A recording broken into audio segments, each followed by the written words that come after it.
Hello viewers, ఈరోజు ఈ వీడియోలో మీకు ఒక మంచి రెసిపీని చూపిస్తున్నాను. అదేంటంటే కందిపొడి. సో ఈ కందిపొడి మనకి అన్నంలోకి, ఇడ్లీలోకి, దోశలోకి అన్నిటిలోకి యూజ్ అవుతుంది. సో మరి ఇది ఎలా చేయాలో చూద్దామా? ముందుగా కళాయి తీసుకొని అందులో కొంచెం కందిపప్పు యాడ్ చేసుకొని లో ఫ్లేమ్లో పెట్టుకొని ఫ్రై చేసుకోవాలి.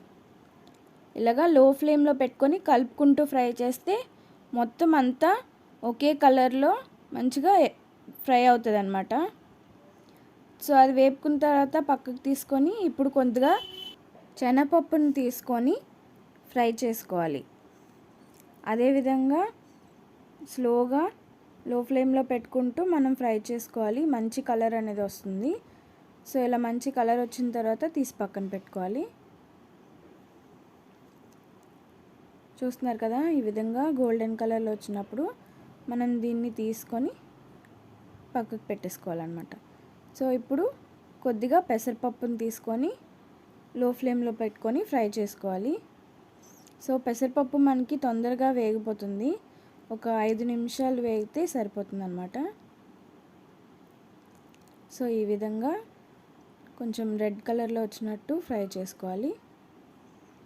సో ఇప్పుడు ఒక 10-15 ఎండుమిరపకాయలు తీసుకొని ఫ్రై చేసుకోవాలి. సో అలాగే కొద్దిగా జీలకర్ర కూడా వేసుకొని వేపుకోవాలన్నమాట. సో ఇవన్నీ పప్పు దినుసులన్నీ బాగా లో ఫ్లేమ్లో పెట్టుకొని ఫ్రై చేసుకుంటే మనకు ఆ టేస్ట్ అనేది బాగుంటుంది. సో ఇప్పుడు ఇవన్నీ కంప్లీట్గా చల్లారిపోవాలి. ఈ రెసిపీ అనేది మనకి కర్రీస్ ఏమీ లేనప్పుడు బాగా యూజ్ అవుతుంది. సో అన్నంలో మనం టేస్టీగా తినాలనుకుంటే ఈ రెసిపీని ఇన్స్టెంట్గా చేసుకోవచ్చు. సో చల్లగా అయిపోయిన తర్వాత మిక్సీ జార్లో వేసుకొని కొద్దిగా ఉప్పు అలాగే కొద్దిగా ఇంగువ యాడ్ చేసుకోవాలి. సో ఇది ఇప్పుడు మెత్తని పౌడర్లా చేసుకోవాలి. సో చూస్తున్నారు కదా, ఈ విధంగా మెత్తని పౌడర్ చేసుకోవాలి. సో ఇంతేనండి, చాలా టేస్టీ అయిన కందిపొడి రెడీ.